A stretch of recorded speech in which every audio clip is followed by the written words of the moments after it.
Hi friends, welcome to my channel.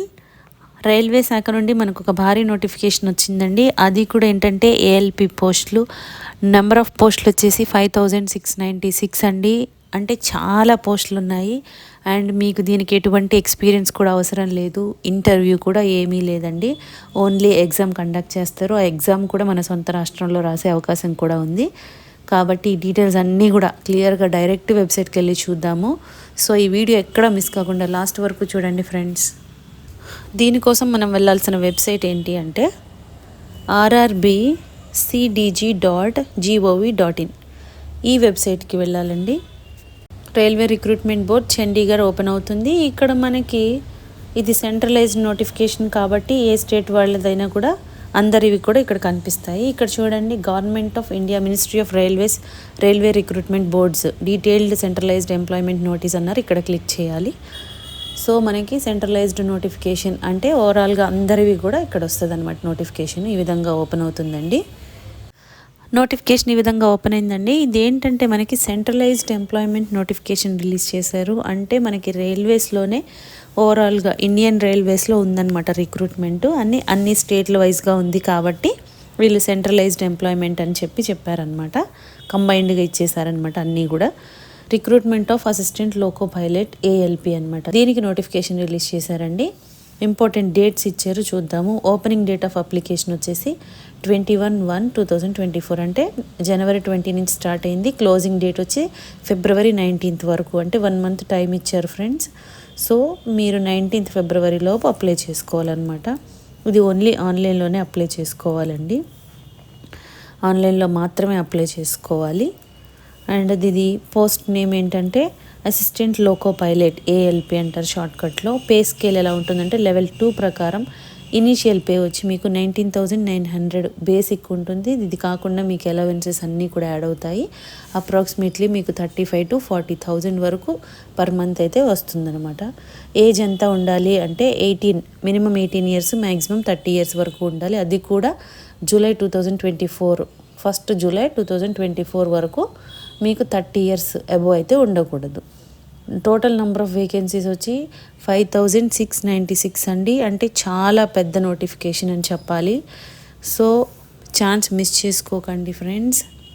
Indian nationals ఎవరైనా కూడా apply చేసుకోవచ్చండి. దీనికి ఏజ్ లిమిట్ వచ్చేసి 18 to 30 years ఆల్రెడీ చెప్పాము. అండ్ మీకు ఈ 30 years కాకుండా ఏజ్ రిలాక్సేషన్ అయితే ఇచ్చారు రిజర్వేషన్ ఉన్న వాళ్ళకి. SC ST క్యాండిడేట్స్ అయితే 5 years ఎక్స్ట్రా ఉంది, అంటే 35 వరకు. ఓబీసీ అయితే 3 years ఎక్స్ట్రా ఉందండి.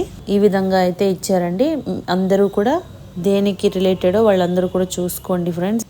ఎగ్జామినేషన్ ఫీజు ఎలా ఉంటుంది అంటే all candidates except category mentioned below serial number 2 అంటే SC ST, ex service man, female, transgender, minorities or economically backward class అంటే EBC. SC ST, ex service man, female, transgender, minorities or economically backward classes వీళ్ళకి fees only 250 rupees pay చేయాలండి.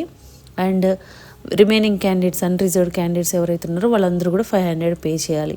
అందులో మనకి ఏంటంటే వీళ్ళు 500 pay చేసిన వాళ్ళకి amount 400 shall be refunded duly deducting bank charges. అంటే మనకి బ్యాంక్ ఛార్జెస్ కట్ చేసుకొని మనకి ఫస్ట్ CBT అంటే కంప్యూటర్ బేస్డ్ టెస్ట్ అయిన తర్వాత వాళ్ళు రిఫండ్ చేస్తారంట 400 రూపీస్.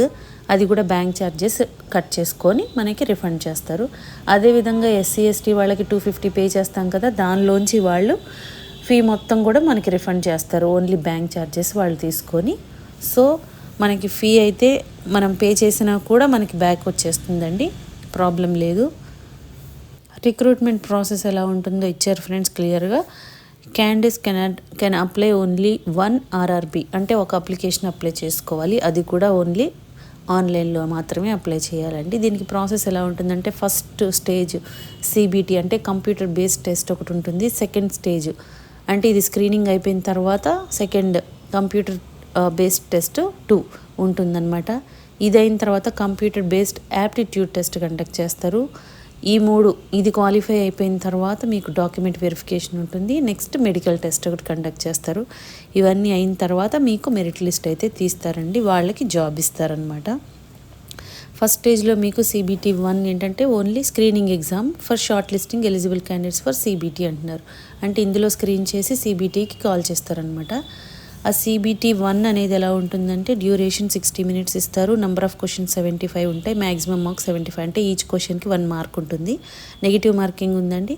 ఒక నెగిటివ్ ఆన్సర్ రాస్తే మీరు 1/3 మార్క్ కట్ చేస్తారనమాట. అండ్ మీకు దీనికి క్వాలిఫికేషన్ మార్క్స్ వచ్చేసి అన్రిజర్వ్డ్ అండ్ EWS వాళ్ళకి 40% రావాలి ఆ ఎగ్జామ్లో. అదే OBC వాళ్ళకి 30% వస్తే చాలు. SC వాళ్ళకి 30%, ST వాళ్ళకి 25%.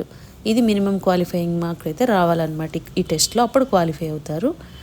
దీనికి CBT 1కి ఏమేమి ఉంటాయంటే mathematics, mental ability, general science, general awareness, ఈ టాపిక్స్ ఉంటాయి. టాపిక్స్ అన్నీ కూడా మీకు క్లియర్గా ఇచ్చారంటే అవన్నీ కూడా ప్రిపేర్ అవ్వాలి. అదేవిధంగా CBT 2 short listing of candidate for CBT 2 shall be done RRB wise and community wise as per their normalised marks and merits in CBT 1. అంటే CBT 1లో మనకి ఏ విధంగా వాళ్ళు కండక్ట్ చేసి మళ్ళీ షార్ట్ లిస్ట్ చేశారో వాళ్ళకి CBT 2 కండక్ట్ చేస్తారనమాట. దీనిలో కూడా ఏంటంటే మనకి ప్యాటర్న్ అండ్ సిలబస్ ఇచ్చారు. పార్ట్ A, పార్ట్ B ఉంటాయంట CBT 2లో. దీనిలో కూడా పార్ట్ A 90 minutesకి 100 క్వశ్చన్స్ ఉంటాయి. పార్ట్ Bలో 60 minutesకి 75 క్వశ్చన్స్ ఉంటాయి. పార్ట్ Aలో కూడా మీకు ఏంటంటే నెగిటివ్ మార్కింగ్ ఉందండి. ఈచ్ నెగిటివ్ మార్కింగ్కి 1/3 మార్క్ కట్ చేస్తారు. పార్ట్ Aలో మినిమం పర్సెంటేజ్ ఎంత రావాలి అంటే అన్రిజర్వ్డ్ EWSకి 40%, OBC వాళ్ళకి 30%, SC వాళ్ళకి 30%, ST వాళ్ళకి 25% వస్తేనే క్వాలిఫై అవుతారనమాట CBT 2లో. అదేవిధంగా పార్ట్ Aలో మీకు ఏమేమి ఉన్నాయి syllabus mathematics, general intelligence and reasoning, basic science and engineering, ఇవి ఈ టాపిక్స్ అయితే ఉంటాయన్నమాట. Syllabus for part B. Part Bలో వచ్చేసి మీకు సేమ్ అండి. Qualifying percentage 35% of all candidates, అందరికి కూడా 35% మినిమం రావాలి పార్ట్ Bలో. సో ఈ విధంగా ఇచ్చారండి సిలబస్ అండ్ ప్యాటర్న్ మీకు. And computer based aptitude test అంటే ఏంటంటే మనకి కంప్యూటర్ బేస్డ్ టెస్ట్ 1, 2 అయిపోయిన తర్వాత కంప్యూటర్ బేస్డ్ యాప్టిట్యూడ్ టెస్ట్ పెడతారండి. దీనిలో కూడా మనం క్వాలిఫై అయితే అప్పుడు మన డాక్యుమెంట్ వెరిఫికేషన్కి పిలుస్తారు. తర్వాత ఇది అయిపోయిన తర్వాత మెడికల్ టెస్ట్ ఒకటి కండక్ట్ చేసి ఫిట్గా ఉన్నారో లేదో అప్పుడు మనకి మెరిట్ లిస్ట్లో పెడతారనమాట, జాబ్ అయితే ఇస్తారు. ఇది మనం ఎలా అప్లై చేసుకోవాలంటే ఓన్లీ ఆన్లైన్లోనే అప్లై చేసుకోవాలి ఫ్రెండ్స్. ఇప్పుడు మనం ఏ వెబ్సైట్కి అయితే వచ్చామో rrbcdg.gov.in ఈ వెబ్సైట్కి వెళ్ళి అప్లై చేసుకోవాలండి. ఇక్కడ మనకి కొన్ని వెబ్సైట్స్ ఇచ్చారు చూడండి. Websites of RRBs participating in CEN అంటే ఏంటంటే సెంట్రలైజ్డ్ నోటిఫికేషన్ కదా ఇది. సో ప్రతి స్టేట్కి కూడా మనకి వెబ్సైట్ క్లియర్గా మెన్షన్ చేశారు. ఇప్పుడు మనకి తెలుగు రాష్ట్రాల వాళ్ళకి ఏంటంటే సికింద్రాబాద్ ఉంది కాబట్టి ఇందులోకి వెళ్ళి మనము చూసుకోవచ్చు క్లియర్గా. అప్లై చేసుకోండి ఫ్రెండ్స్. దీనికి మినిమం క్వాలిఫికేషన్ ఎంత ఉండాలి అంటే name of the post assistant loco pilot అండి. లెవెల్ ఇన్ 7th PC అంటే లెవెల్ 2 ప్రకారం మనకి శాలరీ వస్తుంది. 19,900 బేసిక్ పే కాబట్టి మనకి 35 to 40 వరకు మంత్లీ పేమెంట్ వస్తుందన్నమాట. మినిమం ఎడ్యుకేషనల్ క్వాలిఫికేషన్ అంటే matriculation plus ITI from recognised institution అంటున్నారు. అంటే మీకు 10th క్లాస్తో పాటు ITI ఉండొచ్చు. అది కూడా electrician, instrument mechanic, mill wright, maintenance mechanic ఇలా ఈ స్ట్రీమ్స్లో ఉండాలంటున్నారు. లేదు అంటే కనుక matriculation plus course completed act apprenticeship ఇది ఉండాలన్నమాట. అంటే 10th ప్లస్ అప్రెంటిస్షిప్ ఉండాలి. లేదు అంటే 10th plus diploma in mechanical, electrical, electronics, automobile engineer ఇలా ఉండాలి. అంటే 10thతో పాటు మీకు డిప్లొమా కానీ, ITI కానీ, అప్రెంటిస్షిప్ కానీ ఇలా కాంబినేషన్స్లో ఎవరున్నా కూడా అప్లై చేసుకోవచ్చు ఫ్రెండ్స్. వీటికి కేటగిరీ వైజ్గా మనకి స్టేట్ వైజ్గా కూడా ఇచ్చారు పోస్టులు అనేవి. సో అన్ని కేటగిరీస్ వాళ్ళకి ఇచ్చారు కాబట్టి మనం అందరూ ఎవరైనా కూడా అప్లై చేసుకోవచ్చు. పర్టికులర్గా మనకి సికింద్రాబాద్ చూసామనుకోండి, ఇక్కడ టోటల్ నెంబర్ ఆఫ్ పోస్టులు 199 and 559 ఉన్నాయి. ఎవరైతే ఇంట్రెస్టెడ్ క్యాండిడేట్స్ ఉన్నారో వాళ్ళందరూ కూడా అప్లై చేసుకోండి. మీకు ఈ వీడియోలో ఇన్ఫర్మేషన్ యూస్ఫుల్గా అనిపిస్తే లైక్ చేయండి ఫ్రెండ్స్. ఇంకా లేటెస్ట్ జాబ్ డీటెయిల్స్ కావాలి అంటే సబ్స్క్రైబ్ చేసుకోండి. ఏదైనా డౌట్స్ ఉంటే కామెంట్ చేయండి, లేదంటే డిస్క్రిప్షన్లో మెయిల్ ID మెన్షన్ చేసాము, దానికి కూడా మీరు మెయిల్ చేయొచ్చు. Thank you.